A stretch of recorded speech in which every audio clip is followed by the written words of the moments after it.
Mic check, 1, 2, 1, 2. Mic check, 1, 2, 1, 2.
Subcommittee on Government Operations will come to order. Welcome, everyone, and to our guests who have taken time to be here, as well as the members and their staff. Thank you very much for preparation for today.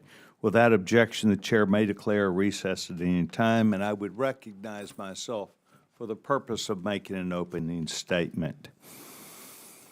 I'd like to welcome everybody to today's hearing regarding updates to the Department of Defense's progress towards achieving a clean audit opinion. I would like to thank our witnesses for testifying today on this very important topic. I would also like to thank subcommittee members on both sides for staying committed to shining a light on financial management issues that the Department of Defense faces and working towards a solution together to that future. I've said this before, but financial transparency of the military is critical. It's critical for the military, and it's critical for the American people to know that they have the confidence that is being well managed. So the question is, how can we remain confident in the Department of Defense's ability to protect American assets and interest if they cannot properly manage their expenses or assets, perhaps not even knowing where they are? We're here today because the Department of Defense is still unable to achieve a clean audit of their financial statements. In fiscal year 2024, the Department of Defense reported more than $909 billion, half the discretionary spending of the United States, but still holds the distinction of being the only federal agency that has never passed a comprehensive audit. The Department of Defense has more than 28 components, and it's fair to say that some are doing better at financial management than others. For this year's past financial audit, components that could not be audited accounted for at least 48% of DoD's total assets and at least 64% of DoD's budget.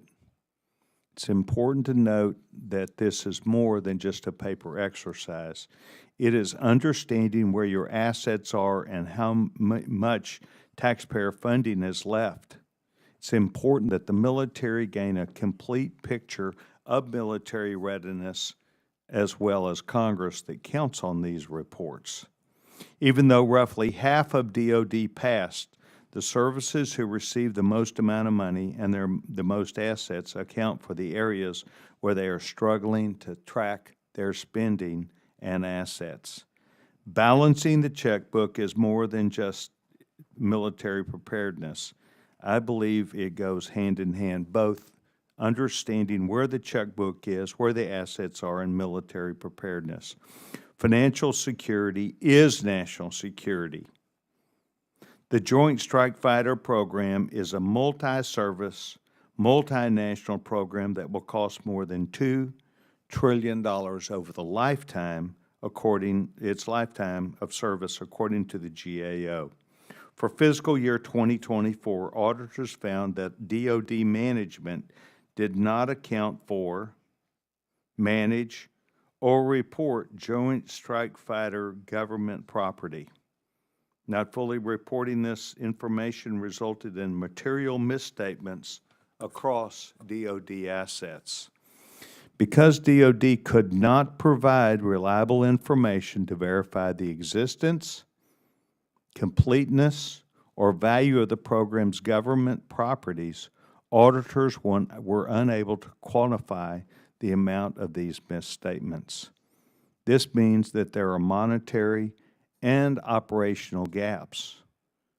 Last September, this subcommittee, with the help of GAO, created a scorecard to track DoD's progress towards achieving a clean audit opinion. Rather than continuing to say that DoD isn't doing a good job making progress towards achieving a clean audit, we wanted something that would show that they were, in fact, on the road, and I think we were here today, to fixing not only those things that are internally imperative to this, but good ideas from certain elements within DoD that are taking the lead. This is especially important because DoD is mandated to achieve a clean audit by 2028. It is and should remain the goal of this subcommittee and of Congress to hold DoD accountable. Today, we plan to discuss the progress that DoD has made and the challenges they face. As this new administration is planning for the future, it will be imperative to understand where the department has been, where it needs to go, and what is standing in the way. Today, we are also unveiling a new section of the scorecard that focuses on fraud risk management. We have talked about fraud prevention for many years, so I am very excited to see a new method to track progress in preventing fraud in the areas of procurement and contracting. Strong financial management systems are an important part of fraud prevention. Seeing inside that is essential. What we've seen over the years is that DoD has struggled in maintaining and updating systems, and these systems are critical if we're going to get where we want to go with a clean audit. Last Congress, we were told that DoD had to achieve a clean audit opinion by December 2028. We made that commitment, and today I think we will show where there's strong, significant progress by 2026. That's why we're here. We're having this discussion. But it also is a commitment by the gentleman, the ranking member, Mr. Nfume, and myself, to make sure that we go beyond these hearings and to actually engage the Department of Defense. Unfortunately, today, the Office of the Secretary of Defense will not be a part of the conversation.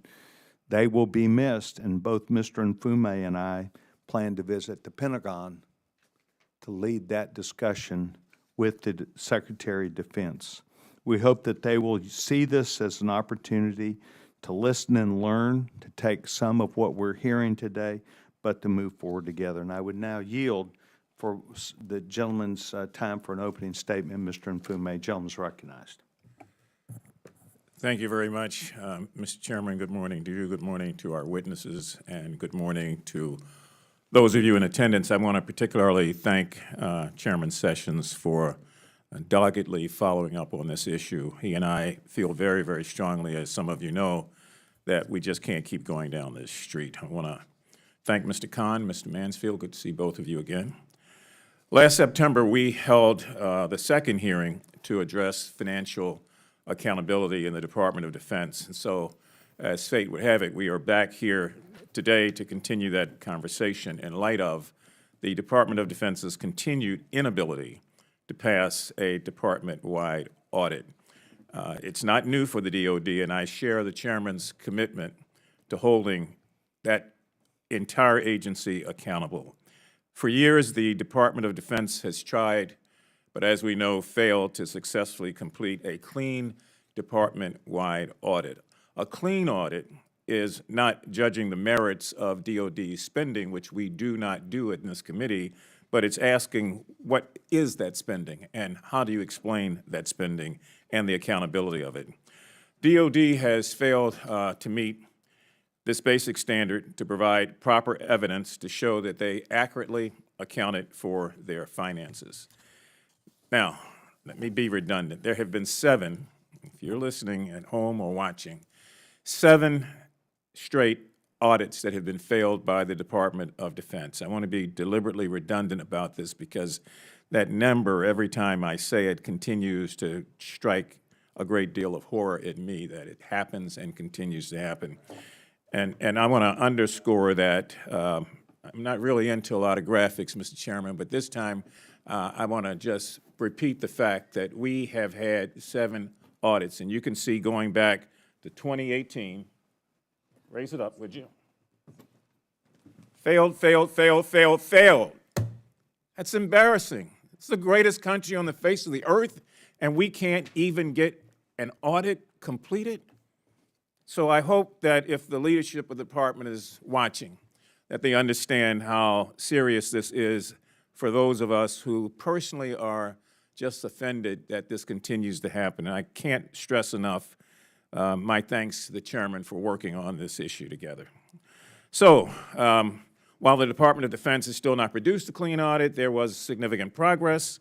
Under the previous administration, that progress was spurred by Secretary Lord Austin's focus on modernizing financial systems, which helped to lead the U.S. Marine Corps to adopting a 2-year audit approach and achieving a clean audit opinion for fiscal year 2023 and 2024. God bless the United States Marines. That progress is critically important, and so I think it's up to us to determine how to get other components at DoD up to the standard that the Marine Corps is at. Chairman Sessions and I are dedicated to ensuring accountability for the hundreds of billions of dollars in spending and the $4 trillion in total assets that make up our defense budget. In fiscal year 2024, U.S. taxpayers entrusted $909 billion to the Department of Defense, one of the largest investments in our nation's history. And while we continue to provide the DoD with escalating sums of money, only 11 out of the 24 total components at DoD were able to achieve a clean audit. The components that failed, unfortunately, include the Army, the Navy, and the Air Force. Those 3 alone comprise 90% of DoD's assets by dollar amount. Now, standing in the way of a clean audit is the wide prevalence of material weaknesses, which we've been told over and over again. That is an accounting term for the areas in which the Department of Defense lacks internal controls over financial reporting, material weaknesses.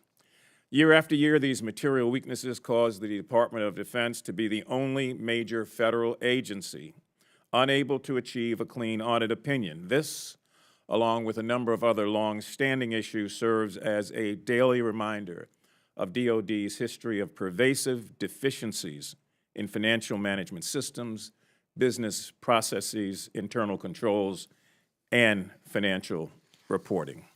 So under these conditions, it makes the administration's goal of raising the Pentagon's budget to $1 trillion particularly puzzling, absolutely puzzling, I should say. Under the department, we have seen so many things take place, and I'm convinced that until the department can restore full faith and accountability for these critical dollars, I can't justify increasing their budget even further, especially in light of the pressing need for funds in so many other areas of overall spending where we've taken a chainsaw and cut the hell out of it. It's even harder for me to justify any increases in the Pentagon's budget in the midst of its current leadership crisis. During our last hearing on this topic, our witnesses discussed the importance of leadership from, quote, the top down. And they said that was important in creating a culture within the DoD where accountability at long last really does matter. Right now, we're seeing a distinct lack of leadership, especially in the realm of accountability. And I join the chairman in expressing the hope that either Secretary Hegseth will come before this committee and talk to us about that accountability and what's being done, or that we will find ourselves at the Pentagon trying to, again, get some real clear information about the struggles at DoD.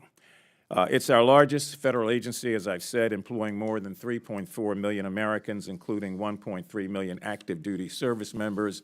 And in their efforts To keep our nation safe, we must ensure our service members have the most sophisticated, modernized technology and systems to eliminate financial errors. Just like we try to provide that to win wars, we need the best sort of technology that we can provide to eliminate financial errors and to streamline data entry and obtain the most effective national security we can for the tax dollars we invest.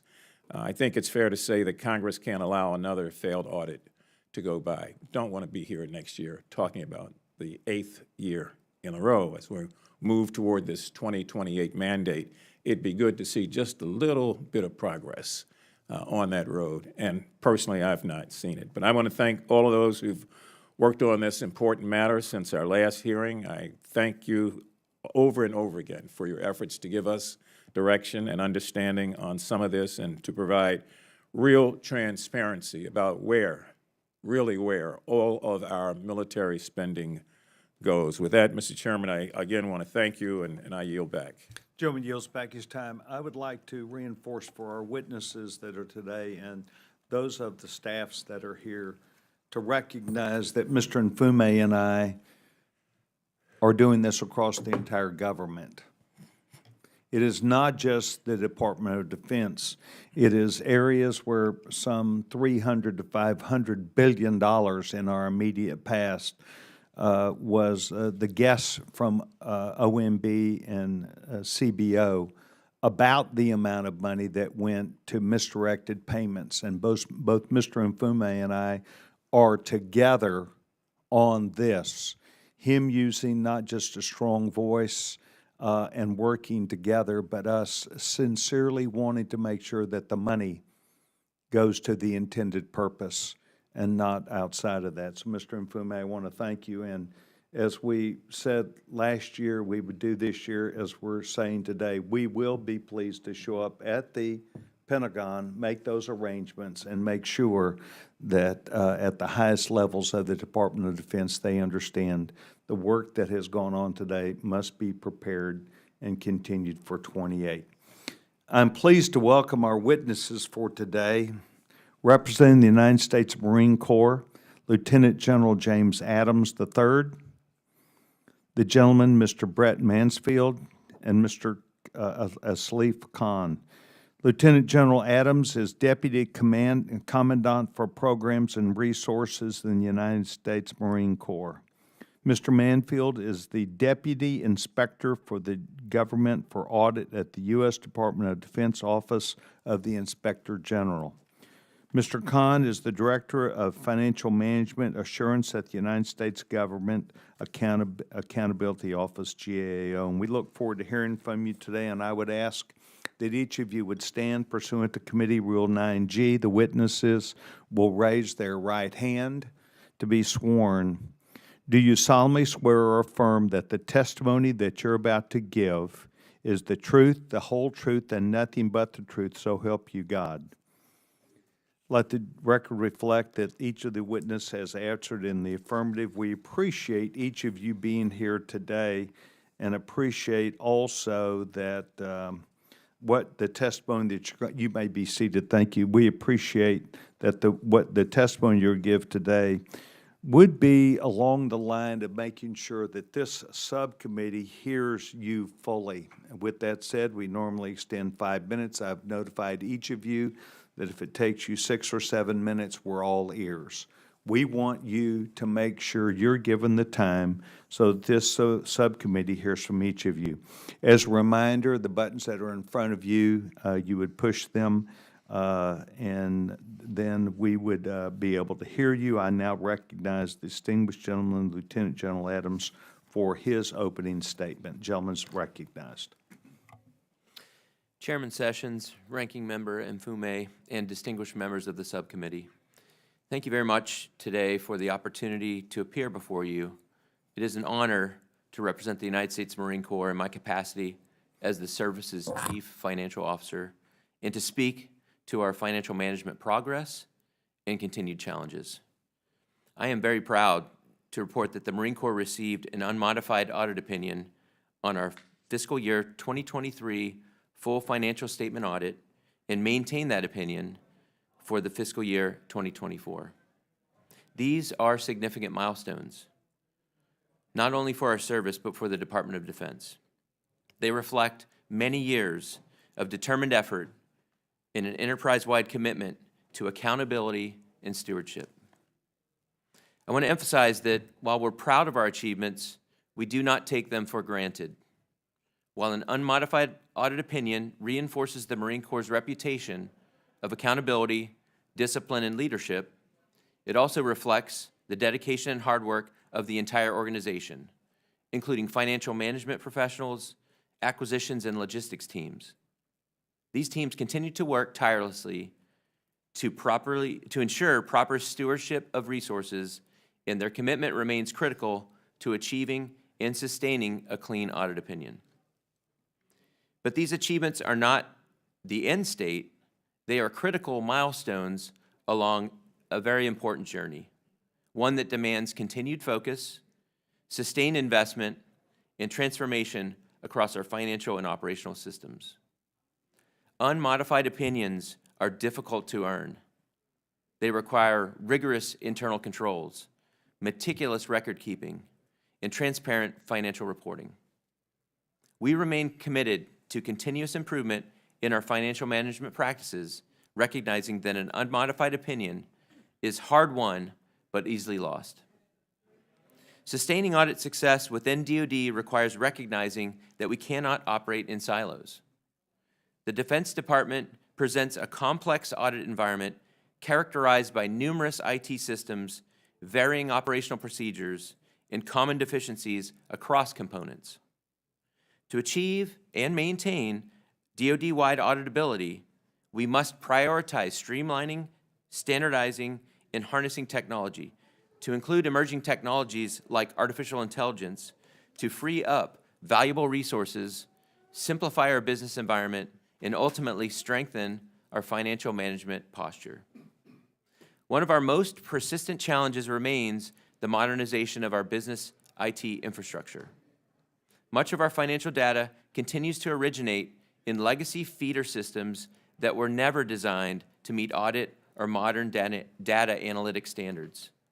These antiquated systems, some of which are decades old, require manual intervention, reconciliation, and workarounds that add complexity, introduce risk, and slow down decision-making. As the Chief Financial Officer of the Marine Corps, I see firsthand how better systems enable better outcomes, not just for auditors, but for commanders and warfighters. These individuals rely on accurate, timely information to make mission-critical decisions. The clean opinion is a clear sign of progress, but system modernization is essential to sustain and build on that progress. The achievement of auditability across the military services demands a shift in how we conduct business within DoD. A key example is the current data systems environment, which is not conducive to finalizing agency financial reports by the mid-November deadline. The Marine Corps' innovative approach to utilizing a 2-year audit to attain its first opinion is related to the challenges with the financial reporting timeline. Our approach allowed us to bypass typical mid-November audit closeout activities and dedicate that time, 2 full quarters of time, to completing comprehensive audit procedures, which would have otherwise been impossible to accomplish given the current constraints. Adhering to the mid-November deadline is unrealistic in the short term and sets us up for failure until data, systems, and financial reporting processes are streamlined. We need a realistic time frame that allows for thorough and accurate financial reporting. As the Commandant of the Marine Corps has stated, these efforts tell the American people that a dollar invested in the Marine Corps is a dollar well spent, and it is part of how we distinguish ourselves as a professional warfighting organization. Passing an audit makes us more ready to fight when our nation calls. Readiness for the warfighter means being accountable for our assets, knowing where they are, and in what condition they can be found at a moment's notice. It also means having accurate, timely, and relevant information in the hands of decision makers so that the widest determinations can be made to successfully carry out every mission. We remain committed to transparency, to reform, to delivering a more agile, accountable financial enterprise that supports the readiness and lethality of the Marine Corps. Thank you again for the opportunity to speak with you, and I look forward to your questions. Thank you very much. The gentleman, Mr. Mansfield, you're recognized. Chairman Sessions, Ranking Member MFMA, and members of the subcommittee, thank you for inviting me to discuss the Inspector General's role in auditing the DoD's financial statements and the DoD's efforts to obtain a clean audit opinion. It is my privilege to represent the dedicated oversight professionals who make up the DoD Office of Inspector General. The financial statement audits performed or overseen by the Inspector General are critically important for maintaining the public's trust, ensuring accountability, and improving operations. The 2025 financial statement audits are ongoing, so I cannot speak to their results. So I'll focus on 2024 and the previous 7 years of audit. As my prepared statement today, I provided part 1 of our annual report on understanding the results of the DoD's financial statement audits. We plan to issue part 2 next month. These reports explain the DoD's responsibility to prepare auditable financial statements and establish internal controls. It also talks to the links between financial management and operational readiness. These reports also explain the DoD OIG's responsibility to independently audit the DoD's financial statements. Fiscal year 24 marked the 7th full-scale audit of the DoD's financial statements, and for the 7th year, it resulted in a disclaimer of opinion, or as Ranking Member MFMA referred to, a failed opinion. But that does not tell the whole story. The agency-wide financial statements are a consolidation of audit statements and information from across the DoD. In addition to the agency-wide financial statement opinion, auditors issue opinions on individual reporting entities. In fiscal year 24, 11 received clean opinions, 1 received a qualified opinion, and 12 received disclaimers of opinion. These disclaimers of opinion were issued because the DoD entities continue to have unresolved accounting issues and material weaknesses. When consolidated into the agency-wide financial statements, the entity-level deficiencies resulted in the OIG identifying 28 agency-wide material weaknesses. However, individual reporting entities have made progress towards clean audit opinions. In fact, as a fellow witness stated, the Marine Corps maintained its clean opinion this year. DTRA and DLA obtained clean opinions. In addition, 14 entities either closed or downgraded at least one material weakness in fiscal year 24. While these entities, some of them are not material, but when it comes to their full contribution to the agency-wide financial statement opinion, it does mark progress. And as individual reporting entities, like the services or defense agencies, as they become better and they reduce material weaknesses and they have more solid controls over financial reporting, so will the DoD overall. Today, I want to highlight 3 themes the OIG has identified during the past 7 years of audit. First, the DoD needs accountability at all levels for financial management. Senior leaders have set the right tone at the top. However, at the individual level, personnel do not consistently understand how the work they do impacts financial statements. For example, a sergeant in a warehouse who is focused on the operational readiness may not grasp the financial impact of receiving inventory and recording inventory, or tracking customer orders and maintaining supporting documentation, and how that ultimately relates to operational readiness and knowing what you have, where it is, and the condition it's in. Second, the DoD has an extremely complex systems environment with over 4,700 systems across the DoD. More than 400 of those systems are relevant to financial management, which have at least 2,000 interfaces between them. Some of these systems have been in use since the 1950s. The systems are not always interoperable, meaning they cannot talk to each other. And many of the systems require manual processes and do not have effective controls. Third, the DoD's policies and procedures for accounting do not consistently match the capabilities of the systems they use. When implementing new systems, DoD components do not change their policies or procedures to align with the system's capabilities. Rather, they make modifications to the system to match their current procedures, negating the value of the system investment. Addressing these weaknesses requires continued effort and significant coordination within and between each DoD entity. The culture must continue to change so that all personnel realize that financial management has a direct impact on operational readiness and is everyone's business. The DoD Office of Inspector General will continue to ensure the DoD receives full and fair audits of its financial statements, to identify deficiencies and areas for improvement, and to provide actionable information and recommendations to the DoD. Our commitment to enhancing the DoD's financial health through independent oversight remains steadfast. Thank you, and I look forward to your questions. Thank you very much. Timely in conclusion also. Thank you very much, Mr. Manfield. Mr. Khan, you're recognized. Good morning, Chairman Sessions, Ranking Member Mfumi, and members of the subcommittee. Thank you for the opportunity to once again testify on the Department of Defense financial statement audits. As you heard, there has been some progress since our last update. The tone at the top continues to be supportive of the audit effort with the goal of achieving an opinion by 2028. This is one of Secretary Heskett's 3 priorities. The audit uncovers weaknesses in DoD management systems, improves coordination, and guides better decision-making, and it has led to positive results, both financial and operational. It has also identified vulnerabilities which require heightened attention by DoD management. Today, I would like to highlight 2 key items. The expansion of DoD financial management high-risk area to include fraud risk management, and then the next steps in DoD's audit approach to reaching auditability. First, effective fraud risk management is essential to protecting the resources entrusted to the department. The lack of an effective fraud risk management capacity, combined with the identified material weaknesses, compounds DoD's failures to establish a strong financial management internal control environment. This condition increases opportunities for fraud against the department's vast resources. DoD spends over $1 trillion annually. It obligated over $450 billion for contracting in fiscal year 2023, making it the largest contracting agency in the federal government. The scope and scale of DoD's financial activity makes it inherently susceptible to fraud. For fiscal year 2017 through 24, DoD themselves reported over $10 billion in confirmed fraud. The actual fraud is likely much higher as the full scale of fraud is not known. Now to my second point, the next steps in DoD's approach to auditability.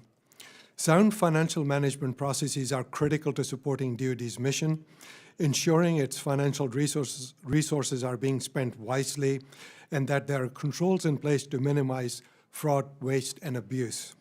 It also helps ensure DoD has reliable information on what supplies and assets it has, where they're located, so the department can achieve its mission effectively and efficiently. As a first step to auditability, DoD will need to have reliable data for preparing its financial statements to successfully pass the audit. The Marine Corps was able to achieve its first opinion through effective strategic planning and managing milestones. They augmented the capabilities of the new general ledger system, the DAI, with manual, labor-intensive methods, which smaller agencies previously used to obtain a clean audit opinion.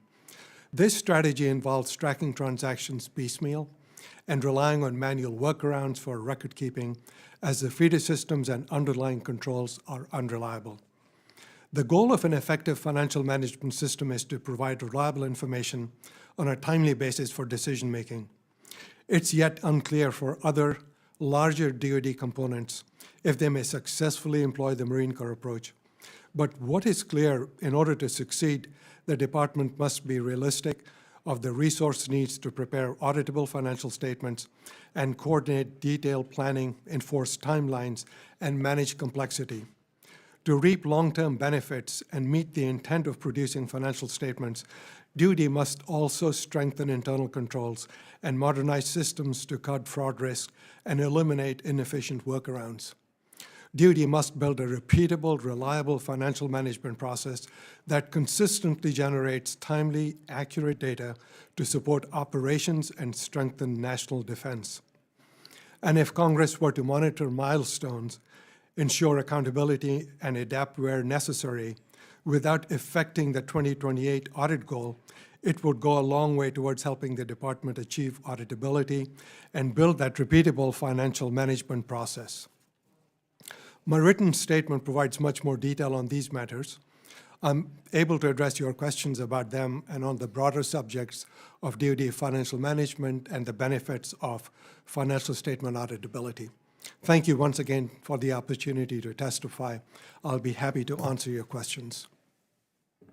Ms. Khan, thank you very much. All three of you completed the task well within the time frame, and that I appreciate. We have a number of members who were spread out, not only on the Democratic side, but the Republican side. And so today we will attempt to take those members as they appear. I would first offer time to the distinguished gentleman from Tennessee, Mr. Burchett.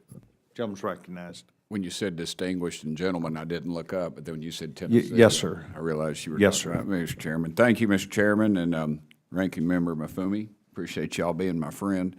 Have a few questions. Mr. Mansfield, is DoD's fiscal year 26 budget going to be higher than fiscal year 25's budget? That is my understanding, yes. And how much of that is spending is mandatory and how much is discretionary? The vast majority is discretionary. The spending has increased, but I assume that DoD still has not completed a clean audit. Is that correct? Correct. Why is the Marine Corps able to complete a clean audit, but no one else at the Pentagon is?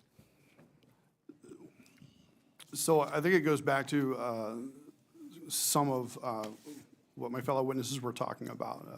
It was a deliberate and long-term effort to get to that point. To get to the point of not being able to pass an audit? Being able to pass an audit. So there was about a 3-year cycle. It was a 2-year audit, but they capitalized on a lot of work that was performed in previous financial statement audits to look at accountability and how testing results were coming out.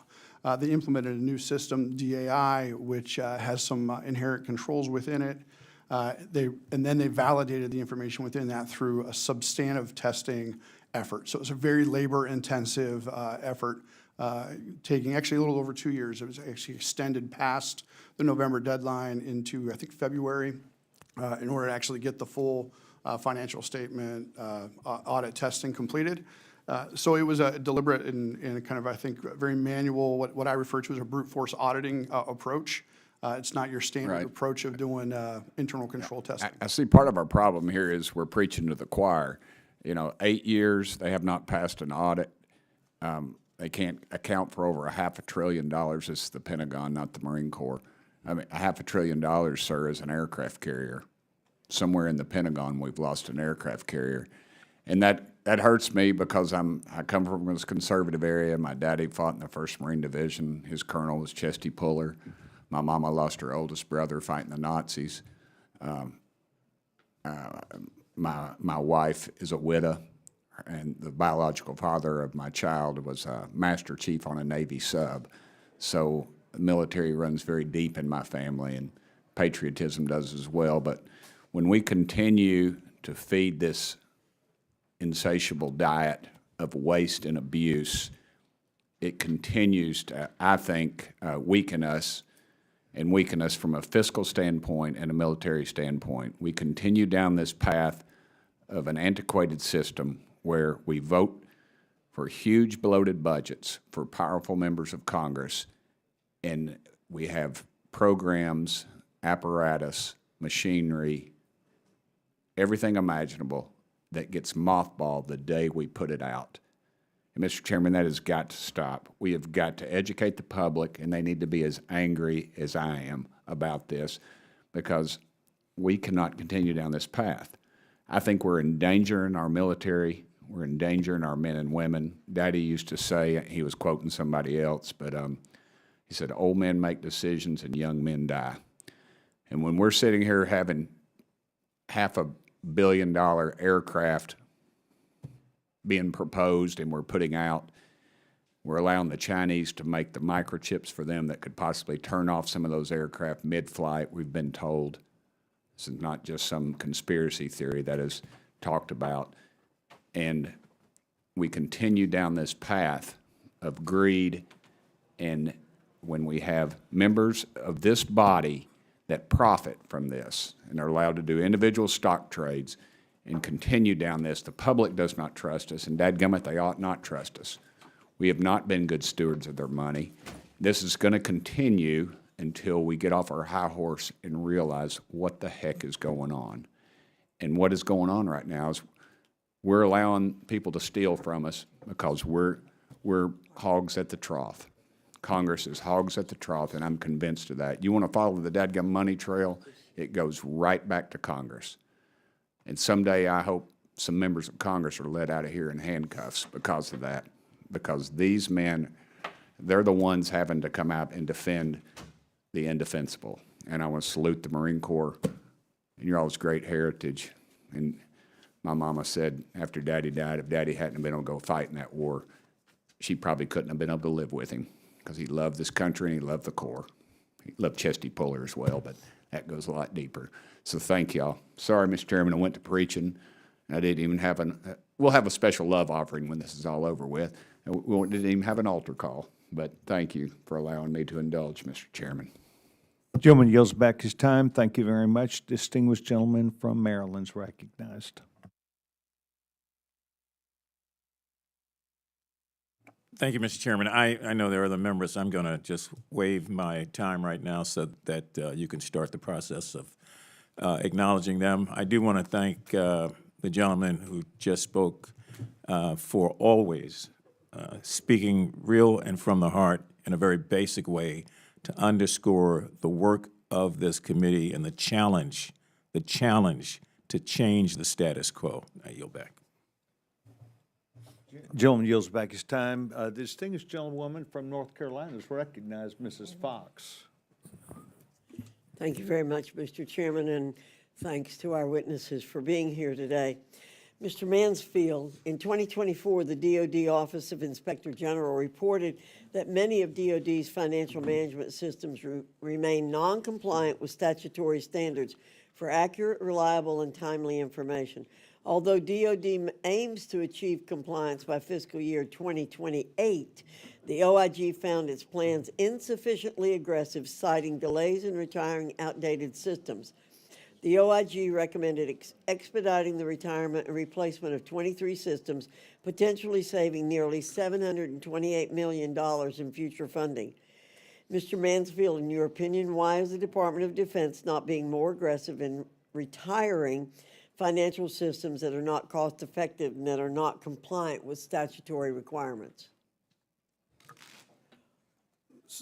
It's a complex storyline. So if you think about the number of systems they have. Simplify it we have short time. No, so what I'm saying is there's a lot of systems. And in order to replace, if you have 400 systems that you're relying upon, to replace all of those at one point in time is very difficult. And so what the department hasn't done, I don't think the best job of, is prioritizing which systems to replace, those systems that have the biggest impact on the department. So if you think about the most material portions of the financial statements and the systems relied upon for that, prioritizing those and making real decisions on which systems are going to be used in the long term. So identifying those enterprise resource management systems they want to use across the board and requiring use of those, and stop letting individual entities make their own decisions on the systems they use. There needs to be more of a strategic approach to that.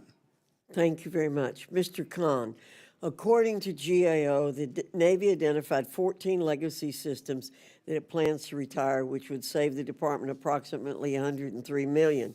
Are the other branches also running legacy systems that would be more cost-effective to eliminate? And how many legacy systems are there that are costing the branches and the DoD money to use? Yes, there are other components which are running legacy systems which are not producing reliable information. I don't have a number with me right now. I will get that to you for the record. Okay. And what prevents the military services from using the same financial systems? In part, they've got different requirements. It's big, complex. They have to do this in stages. First, they have to do individual offices, components. But it's the scale and their different practices which keeps them using one system for the entire department. Another question, Mr. Khan. A DoD IG audit of financial improvements and audit remediation contracts for the military components found that from fiscal year 2018 to fiscal year 2022, the DoD spent approximately $4 billion on audit remediation and support with the goal of obtaining a clean audit, but that the department made minimal progress to correct its financial management. What specifically was the money spent on, and how does $4 billion yield only minimal progress for achieving a clean audit? Most of the money went for the project planning and putting in the basics of a system so they could be integrated with the existing feeder systems that go into the entire component.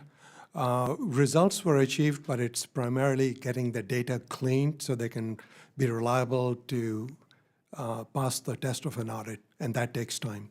Did we get our money's worth, yes or no? It's difficult to say. Ms. Fox, I'd like to submit that, since we produced that report, I would say I don't think we got our money's worth. for what it's Thank you. worth. Thank you. Mr. Khan, I'm very concerned about the lack of fiscal responsibility we've historically seen at the Department of Defense. As you know, Congress has directed the department to have a clean audit option by 2028. To maintain public trust and accountability as the administration continues to cut costs, the department must ensure the independence of its outside auditors, whose mission is to objectively evaluate waste, fraud, and abuse. Mr. Khan, what steps is the department taking to ensure its outside auditors are able to help the department achieve a credible, clean audit? The outside auditors have been vetted by the DoDIG. There are the companies which go through a pretty lengthy procurement process. The audit firms, these are CPA firms who have been registered as such. They also go through peer review. So their reports, whether it's in the federal sector, state and local sector, or private sector, they've been peer reviewed by other CPA firms to make sure they meet auditing standards and professional standards. But they're not being compromised by the DOD as they do the audits. They're allowed complete independence, are they? Yes, as far as we can tell, they are independent. They are not compromised by management or anything I can see from where we are. Thank you very much, Mr. Chairman. I yield back. Gentlewoman yields back her time. I want to thank the gentlewoman for coming back. I know she is busy, and I know we have other members that are busy too. Now I would like to yield to distinguished gentlewoman from the state of Washington, Ms. Randall. Gentlewoman's recognized. Thank you so much, Mr. Chair. You know, like the gentleman from Tennessee, I come from a family with a strong military tradition, including a grandfather who survived pretty heavy combat in the Korean War. I also represent Naval Base Kitsap and the Intermediate Maintenance Facility, and my neighbors know how important it is that our Department of Defense is operating at the highest possible level, that we are efficient with taxpayer dollars, and that we are effective with our delivery of the mission. Mr. Khan, GAO has made many recommendations for DoD on financial management so that we won't be in this position with this big graphic that Mr. Mfume had in the future. Which of these recommendations could have the greatest impact on DoD's efforts to modernize its financial system? Thank you for that question, Congresswoman Randall. The key that comes to mind is DoD's planning and their managing their milestones. Those are the key issues which keeps DoD having to move their timelines.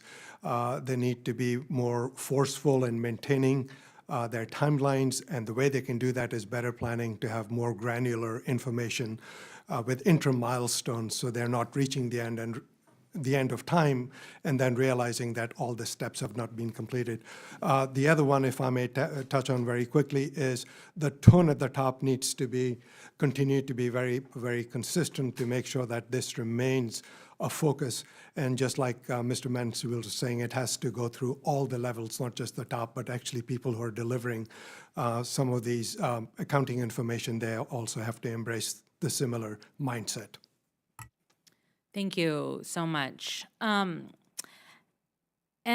General Adams, you know, we're very grateful for the Marine Corps' leadership and you know, leading the branch through a successful audit. What lessons from the Marine Corps' work can we learn and apply to DoD more broadly so that we can help DoD and the Navy and other service lines achieve a clean audit by 2028? Yes, ma'am. I want to echo my fellow witnesses' comment there at the end about tone at the top. I will tell you, on the 8th of November, 2019, General Berger, who was the commandant at the time, put a memo out to the force, all commanding generals, all commanding officers, all the way down to the lowest level, lowest echelon of command, saying audit is important. It's important because we need to know what we have, in what condition it is, how much money we have been given by the taxpayers to spend on warfighting capability, and accountability for every single penny. And so that tone from the top is actually what drove us to success. And I think I see that happening in the Department of the Navy with the current acting CNO, starting the tone at the top with the Navy. And I'm very excited about their opportunity to be the next one out of the gate with regards to a clean and unmodified opinion. And I would say, just to echo another part of what my fellow witness said, was he said planning milestones. I equate that to accountability. And that was the Marine Corps' critical way of getting to the clean opinion, is it wasn't just the tone at the top, it was holding people accountable at all levels of command on a monthly basis by the Assistant Commandant of the Marine Corps in a public forum as to the achievement of the milestones that were on the plan. And so we continue that to this day. And again, I see that reflected in the Navy as they go on their audit journey and track towards a clean opinion here in the future. Thank you so much, General. And we're talking about this audit and as an important way that we steward taxpayer dollars, but what ways has the Marine Corps' recent success in financial management translated into increased mission readiness? So, first of all and foremost, I'm the CFO, right? And so I work for the Commandant to ensure that those valuable taxpayer dollars that are provided to the Marine Corps are spent in the most effective ways. And so the audit in the financial lane allows me to identify where the next available dollar is spent on the most resultant readiness.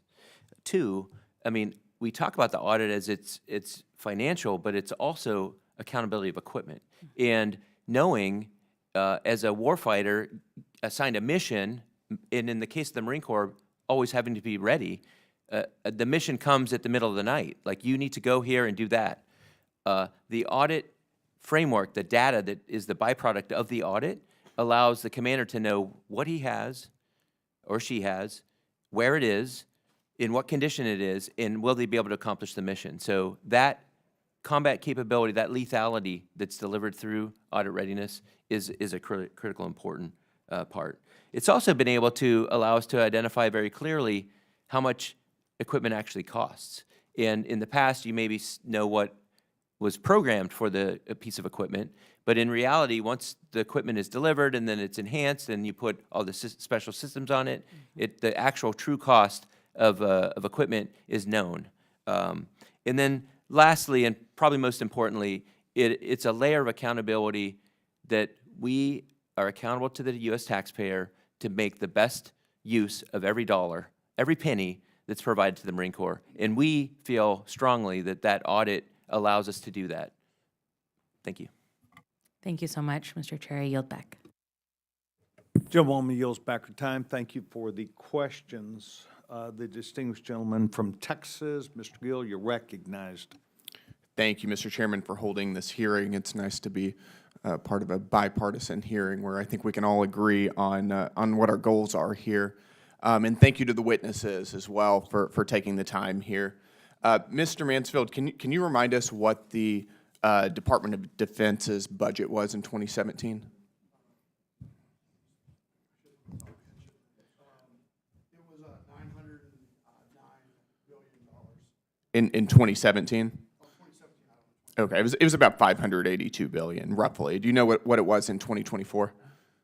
Last year was around 910 billion, so it's a pretty substantial increase, is it not? That's a lot of money. Sorry. Yes, I didn't have my mic on. I apologize. And can you remind us if the DoD has ever passed an audit? At the agency-wide level, no. Got it. And how many audits has it had recently?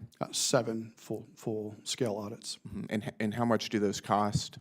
So this year, the cost of audit is right around $211 million. $211 million this year. I think that's right. Yes, So it's a lot of money. That's a pretty substantial audit, is it not? it is. Got it. And can you sort of walk us through some of the high-level reasons why the DoD hasn't been able to pass an audit? Well, it goes back to what we've been talking about here. Systems is one of the main things, right? And then more importantly, you can have the best system in the world, but if the data that's within that system isn't accurate, reliable, and supported, the system doesn't matter. So it gets to the fundamentals of accounting and in just operationalizing good controls. So when you receive a shipment, you count how many things are in it, you validate that the cost of your charge is what you expected, you make sure you've got the right line of funding to pay for that, and then you make sure it's in your books in the appropriate place so you know where it's at and what the condition is. If those pieces are missing, the systems aren't going to matter. And then as Mr. Khan indicated, the other thing is the planning process for the department and the way it makes decisions. They're made piecemeal. They're made throughout the department individually for the good of the individual entity, not always with consideration for the overall DoD approach. And so I think that is one of the reasons why I have so many problems setting milestones and sticking with them is so many individuals making decisions for their own interest versus stepping back and saying, what's the best system for multiple entities to be using at the same time. So you have a pretty good idea what needs to be done in order to pass an audit, at least at a high level. Can you help us understand why we haven't passed an audit recently? But just lack of execution on the fundamentals is what I would say. And who's held accountable for that? And what are the consequences whenever the DoD fails to pass an audit?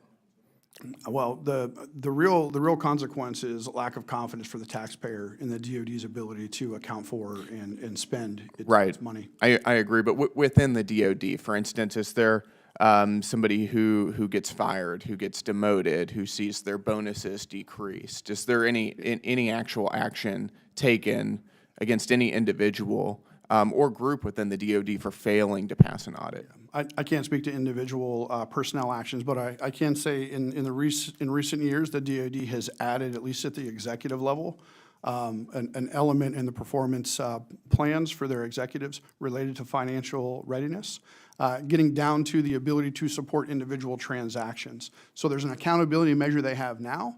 It's up to the department's management to use that effectively in order to spur change, though. Right, but in other words, we're talking about a budget of hundreds of billions of dollars every single year that, and large portions of that are unaccounted for. We don't know where this money is going. This is taxing my constituents, all of our constituents here, hardworking Americans to keep our country safe, which again is something we all agree with, and we haven't seen anybody fired for what seems to be appears to be largely a total lack of accountability. We haven't seen any punitive measures against anybody in the DoD. Is that right? Not that I'm aware of. Got it. I think that as we're thinking about hundreds of billions of dollars that should be keeping the American people safe, the American people expect transparency, they expect accountability, they expect to know where their hard-earned tax dollars are going, and we've got to see some progress here. So thank you very much for your time. Gentleman yields back his time. I've just talked to Mr. Nfume about, I'd like for us to approach my time and his time together here He did not have an opportunity, as I did yesterday, to spend an extensive amount of time with each of you on an individual basis. You came in either by yourself or with your team, and we tried to, what I think would be, learn a little bit more. And I'd like to go through some of this, not in long discussions, but just things that we learned. And one of them is that the Marine Corps counts on the Navy to look at a huge part of their assets. And the Marine Corps sent this message down within their structure, but the Navy had to do a lot of the work too. General? Mr. Chairman, yeah, that is accurate, and the Army did as well. 80% of the ammunition that the Marine Corps owns is stored in Army facilities, and so our audit involved coordination, detailed coordination with multiple services as well as support from the OSD. And so it was a complementary exercise that these other departments of DoD went through to provide you the information, because it was important for the Marine Corps on their mission that they had put up and down their management lines. General Adams, I also spoke with you yesterday about something that's been brought up today, and that is, how would a lieutenant general look at this? How would a major general look at this? How would a brigadier general look at this? How would, going up and down the line, and you indicated to me that it could be looked at differently based upon a master sergeant who was there, who was responsible for things. Would you mind going through, if you remember that exercise from yesterday, just very quickly, so that we get a heads up on the thinking of people? Yes, Mr. Chairman. The idea of how the audit connects to, affects, and impacts individual Marines at different levels is different. If you're down at the master sergeant level, maybe the captain or major level, you're working the systems, you're processing receipt of equipment, you're entering it into systems, and you may not understand fully how that action ties in to the overall audit. As you move up the echelon and you start to look at high levels of command, where there's large portions of responsibility for formations that have missions assigned to them, understanding accountability of resources and understanding status of equipment is critically important to knowing whether you can accept a mission or not. And then at the highest levels, my level, at the deputy commandant level or the commandant level, understanding that we're responsible primarily to Congress as we engage at our level with regards to our budget, with regards to other activities, to know that we can, with full faith, say we know exactly where every dollar that you have appropriated to us is spent, and it's spent on the most important thing. Yes, sir, and yet I think there's more to the story, and that is, the higher you get up, I will call the organization, if they were planning a mission, they would have to look at the various components of the Marine Corps. Perhaps there would be aviation involved. Perhaps there would be ships involved. They gained a foothold off knowing where things are as a result of the exercise they've done. And with great consistency, they were able to know where those assets are. Mm-hmm. And we'll go through this in just a second. Mr. Mayfield, Mr. Mansfield, tell us about how important it is for them to understand that what they've gained is now the opportunity at the end of the audit to say, this is where we are, and it begins the process of knowing where all these assets are, as opposed to just an audit, but rather where they are, what the shape they're in, and to do the things that would be necessary that they'll move forward on, because they now have a snapshot of that, and then they can move forward knowing where they are, and it will start there. Mr. Mansfield? Yeah, so as Lieutenant General Adams had kind of talked to earlier, the next step after kind of where the Marine Corps is developing those internal controls. A financial statement audit validates the accuracy of information at a point in time, to your point. So at that one, during that one date, we know how many assets there are, we know how much value they are, we know what's left in terms of fund balance with Treasury, the amount of money that's available left for the department to spend. The important part then is having the controls that throughout the year, at any point in time throughout the year, you have the controls and the processes in place that you can have that same level of confidence 2 months later, that when you look down through those financial records and you look into those systems supporting the financial statements, you have that same level of fidelity as to what you have, where it is, how much money you have left, how much it costs, that you have to have that throughout the year. And so that's where that second part that was talked about earlier really comes into play. It's those internal controls, it's those repeatable processes.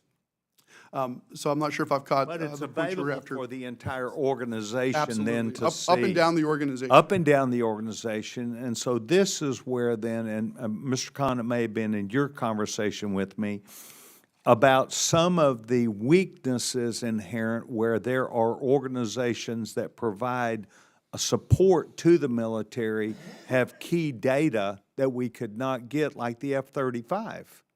And so the military actually did not have as much visibility. Could you talk about, or Mr. Mansfield and Mr. Khan, your idea about things being managed outside of the Department of Defense within those agencies, of knowing the assets, resources, and things they have? Thank you, Chairman Sessions. There are several examples, and I think two of the ones you mentioned in your opening statement, and they pertain to the Joint Strike Program. One is the Global Spare Pool that's managed by contractors. And its DoD has not been successful in getting the information, the data they need, which they can feed into the financial system. So that is still somewhat unknown as to what the accuracy of that information is. The other one is government property held by contractors. And it happens. It's not just in the Department of Defense. There are other federal agencies, such as Department of Energy, where the contractor has complex equipment they have procured on behalf of the government, and they manage that. Similarly, at DoD, there is a material amount which is held by contractors, and the information about the location, cost, condition is not known for it to be reliable to be put into the financial statement. So those are two examples. Yeah, I have great respect for our contractors. Not only that they manage this, that they know what they've got, but is there a need, General, to make sure that inside you have that necessary information to make decisions? For instance, F-35s, where they are, how many we've got, what was operational. Is that entirely held by a contractor, or does the Marine Corps or the Navy, and perhaps in a circumstance, have visibility into that? Is it different record keeping? Mr. Chairman, this is an excellent question, and I think to approach it generally, that there are some specific issues with the F-35 in the way the accountability of the funds to the actual pieces creates complications that we're trying to solve as a department and break that thing apart so we understand when the Marine Corps puts money in as a pro share towards a, let's say it's a spare pool, or maybe even, and I would say on the platform side, knowledge and understanding of platform E&C, existence and completeness, is very good. It's the spare part pool, and it's the way it's funded with partners and so forth. Everyone puts money in, and it's not a clean transaction that you have otherwise. Now, with regards to equipment in the hands of contractors, for both the Marine Corps audit and the Navy audit, I will give you a specific example. If there's a weapon system that requires an interval of maintenance, and we have to send it from our magazine to Lockheed Martin or to Raytheon or to some contractor in order to maintain that device, we know exactly when we send it to them, and our independent auditors, as a part of our site visits, actually go to those contractors' locations. They can account for where all those things are and in what condition they are. So I would say there are some specific examples out there that we've highlighted that are adverse and negative, and we're working on them, but there are many that are very good. And the accountability with regards to specific equipment in the hands of contractors is actually really well done. And it was a part of our clean audit opinion. Very small part, much bigger in the navies, and they're working on that right now. Well, I have nothing but great confidence in these contractors that have developed these systems, understand the intricacies of them, the placement of them. What I'm specifically saying is, does that come up the chain to where your leadership has an opportunity to know, okay, we need to order more of these, or we're planning an exercise perhaps where we will need twice the number, or a quick reevaluation. As we know, in the Ukraine war, a good bit of our equipment was utilized there. And was that well within the leadership of DoD to know if they had to plan more, what would be necessary for their needs, so that we didn't put more out the door than our needs? It's those kinds of things that I just want to make sure at the top, forget the clean audit or not, the visibility to see equipment and how it was managed. Is that a problem? It is not a problem in that there are specific accounting categories for those types of systems that are in the hands of contractors, whether it's for maintenance or maybe it's construction in progress. Knowledge of that system is known, it's in the systems reported, and it's included as let's say we talk munitions.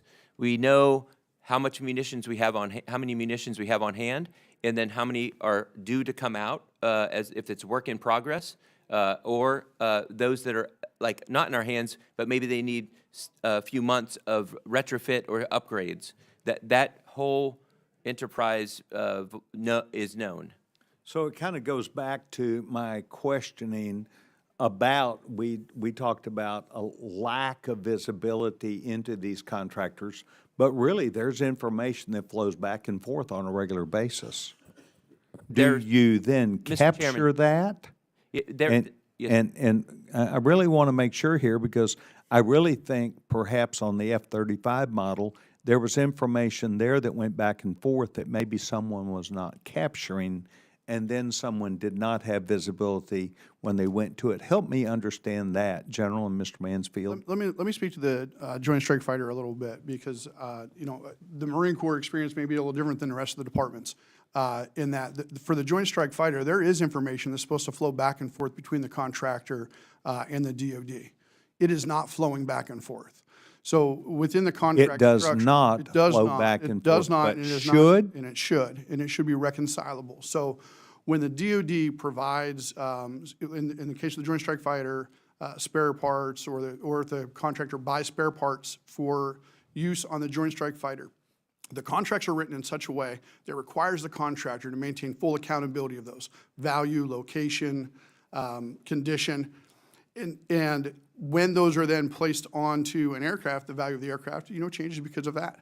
But in terms of managing that spare parts pool, there's contract requirements that require the contractor to provide information on the amount of property it has in its possession that is owned by the DoD. That information is not flowing back to the DoD and making it onto its financial statements. So how do you know whether a product was delivered or not? And that goes to the point of our contracting updating that Mr. Khan is aware of, that we're now saying we need more contracting information. I have a vast interest in trusting our contractors. I support them, I believe in them, but how are we going to fix this back and forth if you never really ever received it? How do you know what you're paying for? Yeah, I think it comes down to clear contract requirements, what is expected of the contractor, clear and measurable deliverables, right? So, and then you have oversight on the government side. The government has to be able to validate that what they've gotten from the contractor is what they required. And then finally, the DoD has to have the wherewithal to hold a contractor accountable when it does not deliver. I think in the case of the government property in the possession of contractors, both Joint Strike Fighter as well as I have other opportunities where I could talk about that if you'd like. Other entities having similar issues, there's no accountability for the contractor.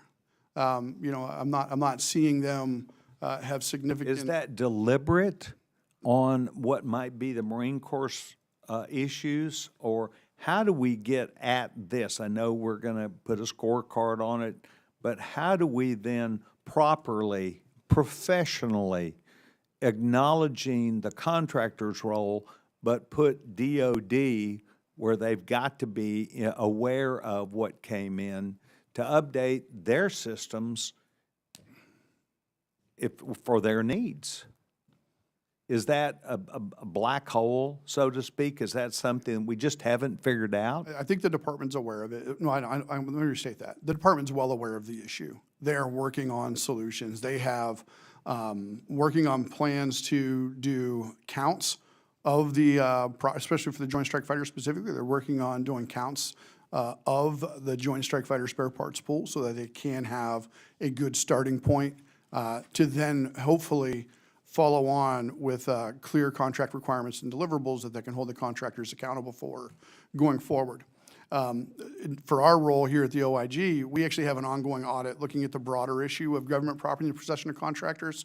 When that's released, I'd be more than happy to come up and talk to you about it, let you know what we're looking at from a broader perspective across the DoD, outside of just the Joint Strike Fighter, though. General Adams, you were very proud of, as we are, of the initiative that the Marine Corps has taken.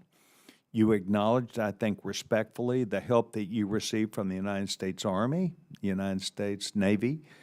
Did they learn a lesson in that process where they now have a baseline of what they have, and did they extend that to more than just your assets? Mr. Chairman, to answer this, there are multiple lessons that were learned as a part of our audit by the Army and the Navy. One of those lessons had to do with a material weakness that all services had with regards to its fund balance with Treasury. And it was I would call it an issue that it was prevalent for many decades, that the fund balance with Treasury beginning balance and the trial balance of the services, it could never balance. And think of the fund balance with Treasury as that's the checkbook that the bank has, and can you write checks against that amount?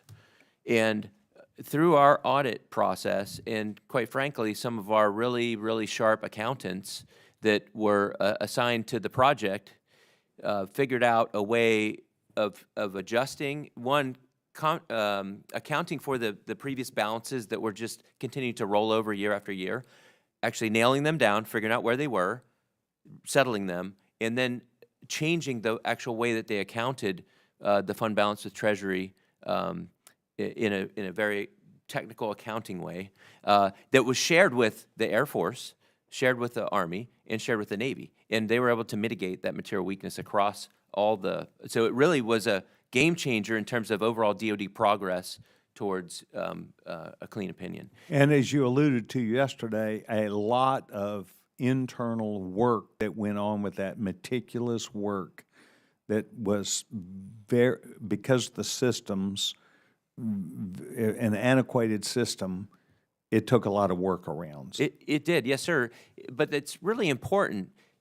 We took 2 years to get our initial opinion because we had to establish our baseline and go and account for, the Marine Corps is this year 250 years old, and we have some stuff out there that is almost that old, that everything has to be accounted for in existence and in condition. And so it took that long to get there. But once you establish that position and you follow the processes, procedures, and controls that you do have, we would like to have more advanced integrated systems that are connected and talking digitally, but we don't. But that doesn't stop us from continuing to maintain visibility very accurately on our position.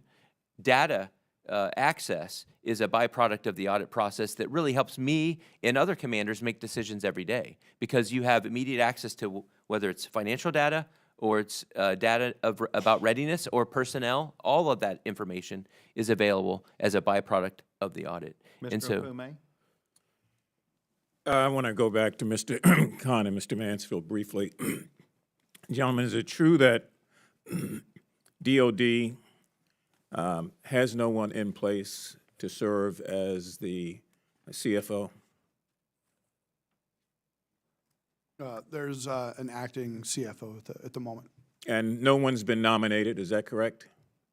I don't believe so. So we're just flying around in limbo at DOD with no real person to give direction that people are respecting. One of the things that I listened to with Lieutenant General Adams was his comment about how the commandant looked at this, gave a direct order through the ranks. This is where we're going, ladies and gentlemen, and this is how we're going to get there.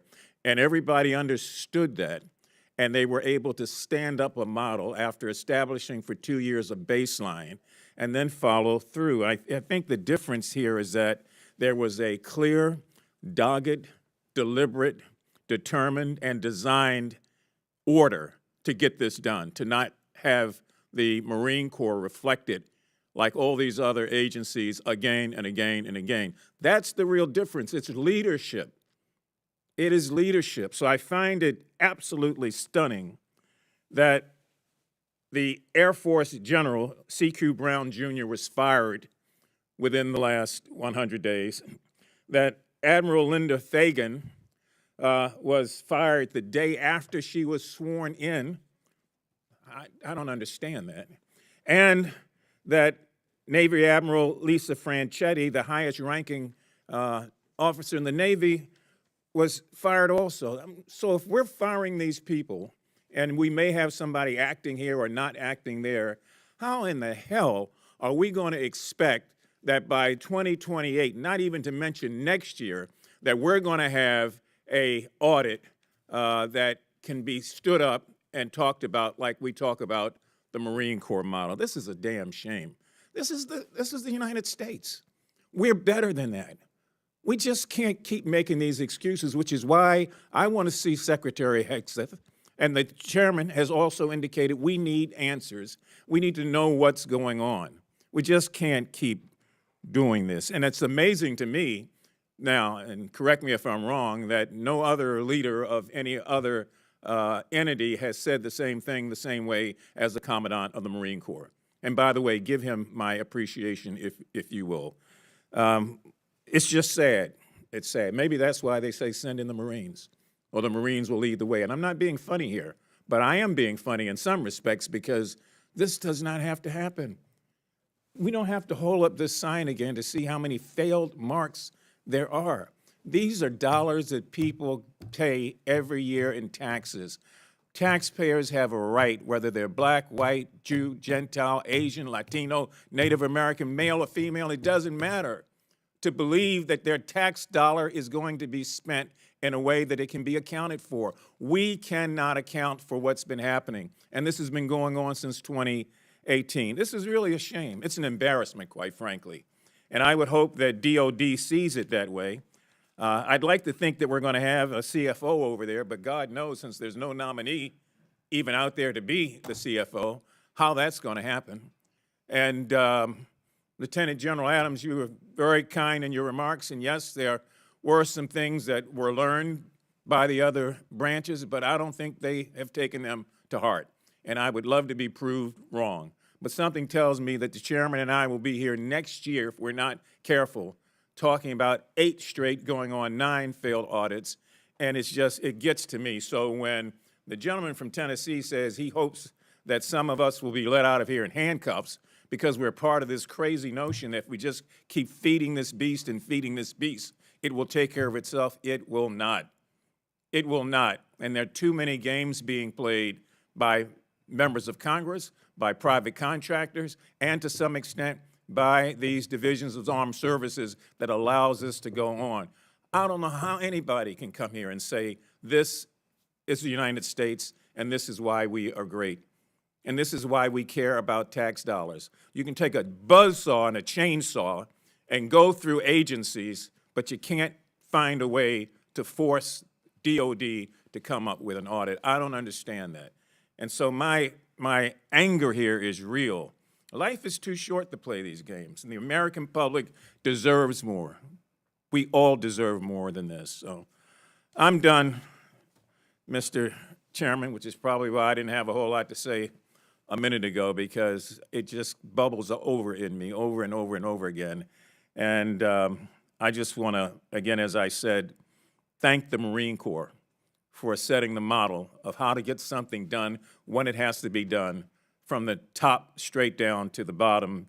And I would hope and pray that both the Secretary of Defense and the other branches of the armed services learn from this, but also be prepared to talk to us about what's going on and why we can't seem to move this 800-pound gorilla. I yield back. Gentleman yields back his time. I would like for those that are witnesses today to understand that Mr. Mfume and I still do work together. We see a common goal. We will be together engaged in the Department of Defense at the highest level. We also recognize that the changes that have been made in these areas, right, wrong, or indifferent, were made, and it will be important for us to have a commitment from those who are replacing them and are a part of that moving forward team to be prepared for 2028. I think you've given us a model. You've showed us how a baseline is important and the attributes of success, not just to the management of the organization, but to where all the way up and down people have an idea about their preparedness with lethality, as General Adams spoke about, but perhaps more to the point, and to make sure the confidence that the American people have in that. Both the gentleman and I, Mr. Mfume, represent a thinking that we are not going to give up. I will say to the Department of Defense, I encourage you to have a great attitude about us approaching you. I would say to the leaders of each of these areas that we will be engaging you. We do expect you to take the time and to listen, and we do expect to hear back from you. But we will not give up on this effort, and we will do this together. So, to each of our witnesses, I want to thank you for being here today. Today, you've seen what I consider to be a bipartisan subcommittee hearing that we believe we listen to you, we believe that we appreciate and respect you, but it is a task that is still left for us to complete as we prepare for 2028. With that said, I want to thank each of our witnesses, and this now, we got to do the 5 days, yeah. So with that, and without objection, all members of this subcommittee have 5 legislative days within to which submit material and additional written questions for the witnesses, which will be forwarded to the witnesses from the committee. If there's no further business without objection, subcommittee stands adjourned.